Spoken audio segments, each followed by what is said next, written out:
नमस्कार, मैं राम रतन।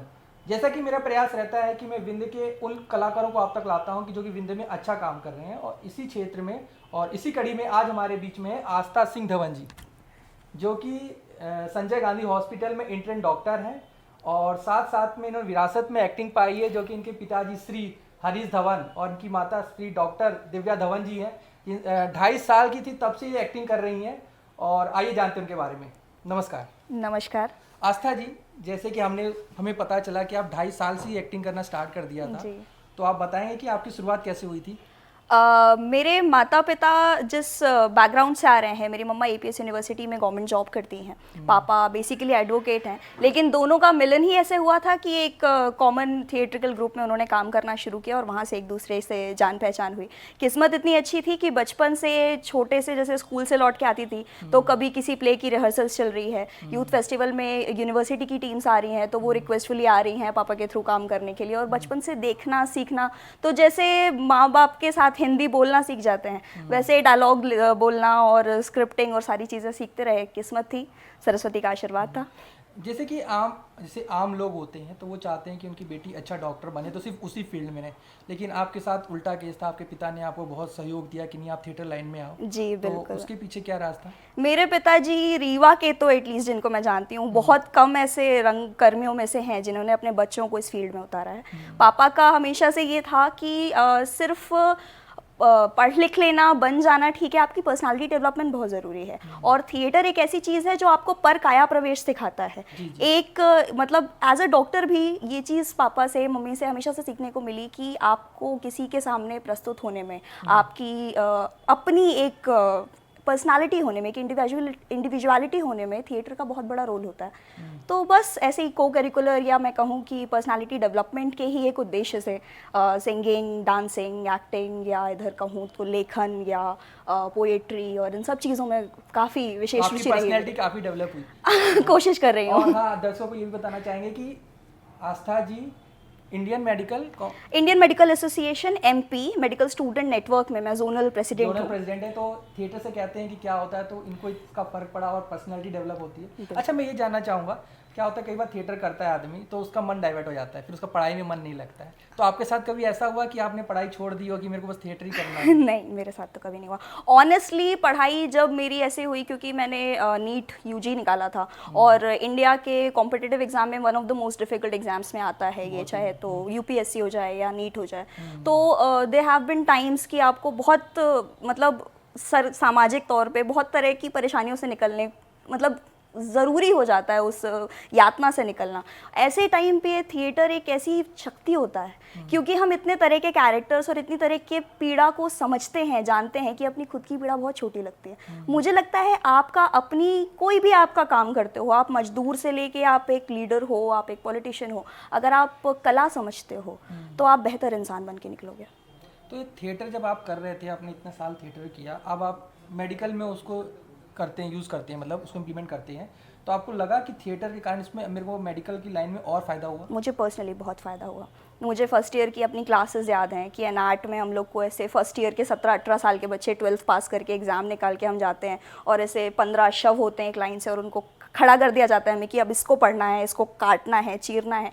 ऐसे टाइम पे ऐसे आंखें बंद करके अपने अंदर एक स्ट्रॉन्ग इंसान का कुछ नहीं, थोड़ी देर एक्ट ही करना पड़ता है अपन को कि नहीं, बेहोश होके नहीं गिरेंगे, और तीसरी चौथी बार चीरा लगाते लगाते आपके अंदर वो ताकत आ जाती है कि आप सच में नहीं गिरते। मुझे ऐसा लगता है कि जब तक हम सच में कोई चीज़ सीख नहीं जाते तब तक हम नाटक ही तो कर रहे हैं उसका। तो बहुत बहुत मदद हुई, पर्सनली मुझे तो बहुत मदद मिली। जी, आपको तो घर से ही बहुत मदद मिली है, थिएटर में आपको माँ बाप का सहयोग मिला है, जो सबसे बड़ी चीज़ होती है, क्योंकि आजकल के लोगों को तो वही नहीं मिल पाता है। बिल्कुल। क्योंकि कोई भी घर अलाउ नहीं करता है कि आप थिएटर कर पाओ या कहीं बाहर जाके करो। अच्छा, आपने कभी फिल्म लाइन में जाने का नहीं सोचा कि आप मेडिकल लाइन में आएंगी, मैं बचपन से ही एक्टिंग में थी तो मैं फिल्म लाइन में चली जाऊँ? ऐसे दोस्तों के साथ बैठ के मजाक के अलावा तो नहीं सोचा, क्योंकि मुझे मेडिकल लाइन से प्यार है पर्सनली बहुत। अच्छा, तो आपने कौन कौन से प्ले किए हैं? मैंने पुराने अपने जितने ये क्लासिकल प्लेस होते हैं, मोहन राकेश के नाटक खेले हैं मैंने, आधे अधूरे में, छोटा मतलब एक ऐसे, क्योंकि बचपन में छोटी सी थी, 5 साल की हूँ, 6 साल की हूँ, तो किसी प्ले में कुछ नहीं तो एक छोटा सा एंट्री और एग्जिट भर है मेरी, या एक साइड रोल, एक जो सपोर्टिव रोल होता है, ऐसे ज़्यादा किया है मैंने। भगवत अजुक्यम में वसंत सेना का रोल किया, जो मेजर जिनको मैं कह सकती हूँ। छोटे सरकार या वसंत उसमें आपके माता पिता शायद रोल करते थे, जी। तो उसके बारे में बताएंगे? मुझे याद है, मुझे लगता है 5 या 6 साल की रही होंगी तब, सतना में एक बार यही भगवत अजुक्यम खेला था। मेरी मम्मा वसंत सेना के रोल में थी और मेरे पापा ने यमदूत का रोल किया था। मुझे याद है मैं ऐसे ऑडियंस में बैठी हुई थी और पापा ऊपर से ऐसे उछाल मार के हु हा हा करते हुए आए थे। तो उस दिन वो पापा के पास जाने में थोड़ा घबराई थी कि ये क्या अलग सा रोल है। इंटरेस्टिंग स्टोरीज रही हैं जब आपके माँ बाप खुद एक्टर्स और वो होते हैं, तो बड़ा अच्छा भी लगता होगा, नहीं मेरे पापा एक्टर हैं। No doubt, I am very proud of him. तो फिर आपने भी डॉक्टर बने क्यों सोचा? आपको भी सोचना था, एक्टर में मिलना जाना था? एकेडमिक्स एक बेसिक, क्योंकि अपनी एक इंडिया का एक क्या क्या सिस्टम बना हुआ है कि बच्चे छोटे होते हैं तो स्कूल में डल जाते हैं। 10th में होता है आपसे कि बायो लोगे या मैथ्स लोगे, कोई नहीं पूछता थिएटर लोगे। अच्छा, ऐसा कभी हुआ है कि आपके माता पिता जैसे इसी लाइन से हैं, उनके कारण आपको इस फील्ड में थोड़ी सी दिक्कत आई हो? दिक्कत क्या, मेडिकल फील्ड में दिक्कत आई? मेडिकल नहीं, थिएटर लाइन में आई हो?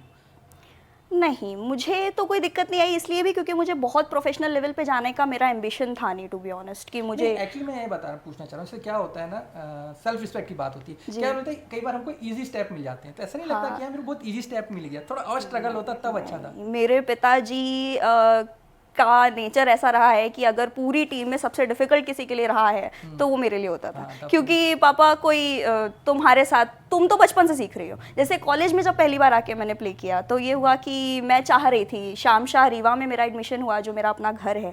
तो मेडिकल कॉलेज में आने के बाद मुझे फर्स्ट ईयर बहुत एक्साइटमेंट था कि मैं अपने पूरे मेडिकल फ्रेंड्स को लेके आई, इतने सारे डॉक्टर्स इकट्ठा हुए घर में, और ये हुआ कि पापा आप डायरेक्ट करेंगे और मैं प्ले करूँगी। उस प्ले में मुझे याद है कि सबसे ज़्यादा अगर किसी की टांग खिंचाई हुई है तो वो मेरी हुई है। जबकि साथ में काम करने वाले ज़्यादातर नौसिखिया दोस्त थे मेरे। तो वो, क्योंकि वो गुरु हैं तो उस समय वो सिर्फ गुरु होते हैं। धवन सर ने सबसे पहले आप ही पे कढ़ाई दिखाई। हाँ, वो जरूरी भी होता है। क्या होता है, सॉफ्ट कॉर्नर मिल जाता है तो व्यक्ति के अंदर वो कला निखर के नहीं आती है। बस वही। और ये बातें तब पता चलती जब आदमी का एक्ट अच्छा होता है, तब उसे लगता है कि हाँ शुरुआत में मेहनत कर ली तो बाद में बहुत अच्छा किया। हाँ, वो बाद में फिर उनकी डांट लौट के आती है कि नहीं, ये गलती अगर स्टेज पे कर रहे होते तो खुद शर्मिंदा होते, उससे बेहतर है कि वहाँ कान खिंचाई हो गई पहले। अच्छा, ये बताइए आपके जो माता पिता के प्ले थे और लास्ट प्ले आपने उनका कौन सा देखा था? लास्ट प्ले मैंने देखा था हरिशंकर परसाई का एक व्यंग था, उस पर उन्होंने किया था एक वैष्णव कथा। उसमें मेरे पिताजी ने एक बाबू का रोल किया था, उनकी पत्नी के रोल में मेरी माँ थी। वो हमने केवी के कैंपस में किया था अभी 2-3 साल पहले, मुझे याद है। इनवाइट किया गया था हमें कि आप आएँ। तो आपको कभी ऐसा फील हुआ कि ये रोल मैं करती तो और अच्छा कर लेती? पापा से अच्छा नहीं कभी नहीं। मम्मा के साथ मैं कोशिश करती हूँ क्योंकि मेमोरीज और कुछ चीज़ों में मेरे को फ़ायदा रहता है। अच्छा तो नहीं कर पाती, ऐसे लगे हुए हैं। देखिए क्या होता है, जज करता है ना आदमी बैठे बैठे कि लगता है वो रोल मैं की होती तो और अच्छा की होती। मैंने मम्मी पापा को छोड़ के रीवा में जितने आर्टिस्ट देखे हैं, कईयों को देख के लगा कि अच्छा कर सकती हूँ। नहीं, वो तो आप बचपन से सीख रही हैं तो काफ़ी टाइम से आप कर रही हैं थिएटर। अच्छा, एक चीज़ और जानना चाहूँगा कि जो मेडिकल कॉलेज वाले होते हैं, जैसे आपके पापा तो मेडिकल कॉलेज में भी सिखाते हैं, सबको थिएटर सिखाते हैं, उन्होंने स्कूलों में कई को सिखाया है। तो एक स्कूल में सिखाना और मेडिकल कॉलेज के बच्चों को थिएटर सिखाने में क्या अंतर है? मुझे पापा के डायलॉग्स याद है सबसे अच्छा, वो खुश थे इस बात से कि वो बोल रहा हूँ, पापा के पॉइंट ऑफ व्यू से बताइए। हाँ। कि वो स्कूलों में भी सिखाते हैं और आपके कॉलेज के स्टूडेंट हैं, आपने कुछ ऑब्जर्व किया हो, क्या डिफरेंट आया? सबसे ज़्यादा तो वो मेमोरी से खुश थे, मेडिकोस की डायलॉग्स जल्दी याद किए हमने, पकड़ा जल्दी थोड़ा सा। मतलब एक जो क्रीम ब्रेन होता है वो दिखता है, बस उतना फ़ायदा था कि थोड़े शार्प बच्चे, थोड़े क्विक बच्चे, थोड़े से वेल मैनर्ड बच्चे स्कूल के कंपैरिजन में, क्योंकि हम लोग मतलब सब चीज़ें फेस करके सीनियर्स के सामने कैसे बिहेव करना है पता होता है, तो एक इजी टू फॉर्म टीम होती है, एक थोड़ी कंफर्टेबल टीम होती है। क्योंकि डॉक्टर्स की टीम है तो वो बहुत सारे मामलों में ओपन होते हैं बात करने की को लेके, शर्माना हमारे पास ऑप्शन ही नहीं होता है। तो इस तरह के छोटे छोटे फायदे कह सकते हो। कंपटीशन से आए होते हैं तो एक तो कॉन्फिडेंस उसका भी रहता है, कॉन्फिडेंस, एग्जैक्टली, कंपटीशन पास करके आए। बिल्कुल। तो आप लोगों ने कौन कौन से प्ले किए हैं as a medical students? Medical student first year में हमने किया था इंस्पेक्टर माता दीन चांद पर। ये भी हरिशंकर परसाई के एक व्यंग का नाट्य रूपांतरण है, स्क्रिप्ट खुद मेरे पिताजी ने लिखी थी। नेक्स्ट ईयर हमने किया था भगवत अजुक्यम। उसके अलावा एक प्ले किया था पुन पुन चंदन पुन पुन पानी, पुन पुन चंदन पुन पुन पानी, ये भी पापा की लिखी हुई स्क्रिप्ट है। और एक और हाँ छोटे सरकार खेला था हमने। अच्छा, तो और ये सारे कहाँ पे हुए थे? मेडिकल ऑडिटोरियम में। मेडिकल ऑडिटोरियम में हुए थे। तो ये तो फिर उन्हीं फैकल्टी लोगों के साथ होगा, पूरा कॉलेज स्टूडेंट हाँ में बाहर के लोग मेडिकल हाँ वैसे कम ही होते हैं, मतलब जो पैरा स्टाफ या फैमिलीज़ को लेके। उसके अलावा हमने जब केरला में बाढ़ आई थी 2017 में, तब कृष्णा राज ऑडिटोरियम में खेला था, यही भगवत अजुकियम चैरिटी शो के लिए। कृष्णा राज यहाँ पे खेला था कि केरला?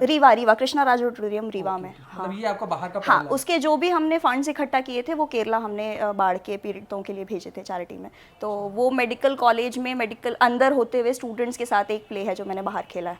और इसके अलावा बाहर उसके अलावा बचपन से तो मैं खेलती आई हूँ, गुड़गांव, मुंबई भी, भोपाल भी, इंदौर भी, ऐसे जहाँ जब भी हुआ। ओरछा में एक बार बुलाया गया था, काफ़ी अच्छा है वो मेमोरी याद आती है मेरे को।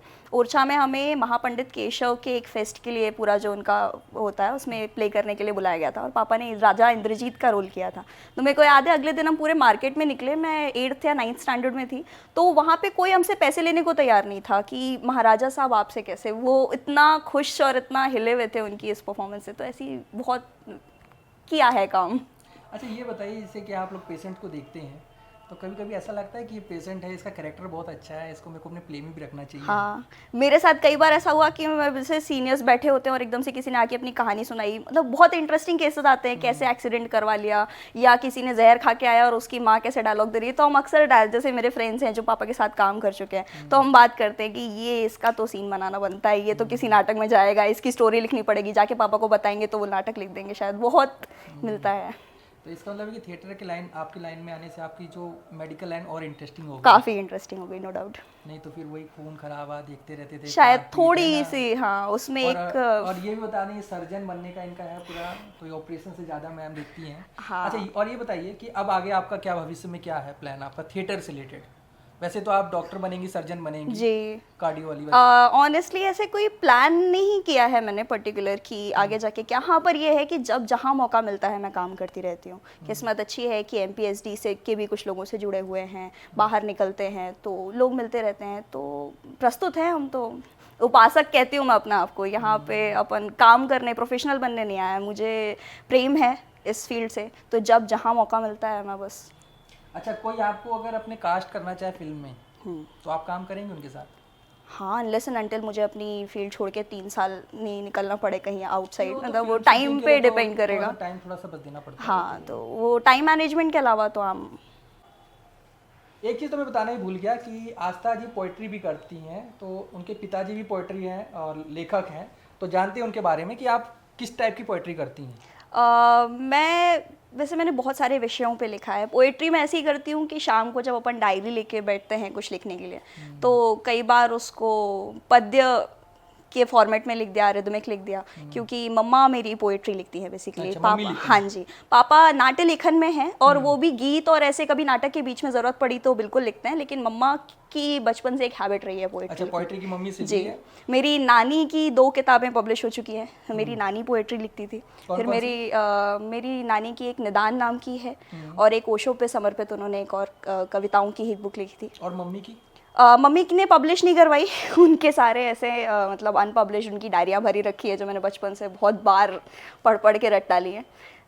लेकिन हाँ, मेरी अपनी ज़रूर उन्होंने मदद करके दो बुक्स मेरी पब्लिश हो चुकी हैं। मेरी पहली बुक का नाम है देख सकी थी आँख, जो सिंगल पोयम है, मतलब 156 स्टैंजास की वो एक लंबी कविता है, एक नारी के विकास को लेकर। मतलब पूरे पुराने अबला, सबला और महाबला 3 फॉर्म्स को लेके समय के अलग अलग पहलुओं पर, कि पहले एक स्वयंवरा नारी हुआ करती थी और आज के फॉर्म में एक अबला नारी है, और अब जो डेवलप हो रही है वो एक महाबला डेवलप हो रही है। उसको पूरा का पूरा कवर करते हुए कई सर्गों की एक कविता है। और दूसरी आ रही है जंगल का कानून, जिसमें 21 छोटी कविताओं का एक कोई एक कविता आप सुना लें अभी ऐसे अभी याद हो तो? ठीक है, पहली ही कविता जंगल का कानून की, सपनों का भारत। वो कुछ ऐसी है कि गांधी ने सपनों का भारत यूं तो कभी न सोचा था, रक्त सने गलियारे होंगे यूं तो कभी न सोचा था, कि बापू देखो गली गली में कचरा करकट आज भी है, ऊपर से ना कोई सुरक्षित, अपराधों का राज भी है, डाकू गुंडे घूमे हैं सब मस्त गली ऐसे याद नहीं आ रहा मुझे कि डाकू गुंडे घूमे हैं सब मस्त गली चौबारों में, सज्जन घर में बेड़े से होंगे यूं तो कभी ना सोचा था। कि गांधी ने सपनों का भारत यूं तो कभी ना सोचा था। कि बिटिया घर से बाहर हो तो सहमी सी ही रहती है, उधर नींद माँ की भी उसकी उड़ी हुई सी रहती है। घर में पर्दे में रहकर भी लाज बचाना मुश्किल है, इस हद तक उछलेगी यूं तो कभी ना सोचा था। और जन्म कहाँ क्या जात है तेरी, प्रश्न अभी भी जिंदा है, खून में फ़र्क बताता मानव कैसे ना शर्मिंदा है। ऊंचा नीचा देख रहे हो मन काहे ना देखे हो, सोन चिड़ैया बढ़ जाएगी यूँ तो कभी ना सोचा था। और रख लो कितना याद रखोगे गांधी के संघर्षों को, कभी तनिक सा मानो भी तो कुछ उनके आदर्शों को। स्वदेशी अपनाना मदिरा मांस त्यागना दूर रहा, खुद ही दीमक बन जाएंगे यूँ तो कभी ना सोचा था। गांधी ने सपनों का भारत यूँ तो कभी ना सोचा था। वाह वाह, बहुत बढ़िया। और इसके अलावा कोई और? इसके अलावा अभी ऐसे याद नहीं है मुझे, मैं सुना सकती हूँ नहीं, थोड़ा उनकी सा कविता समय। आप उसमें देख सकते हैं। आपकी बुक कहाँ पे है इस समय? मेरी बुक्स दोनों ही बुक्स अमेज़ॉन और फ्लिपकार्ट दोनों पे अवेलेबल हैं। उसके अलावा उनकी जो अपनी पब्लिशिंग साइट्स हैं उसमें भी बुक लीफ पब्लिशिंग और नोशन प्रेस के थ्रू पब्लिश्ड हैं वो। तो आप ऑनलाइन देख सकते हैं, जिसको भी देखना। एक बार आप नाम बता दीजिए पहली बुक का नाम है देख सकी थी आँख और दूसरी बुक है जंगल का कानून, जंगल का पानी। आस्था सिंह धवन, बाय आस्था सिंह धवन।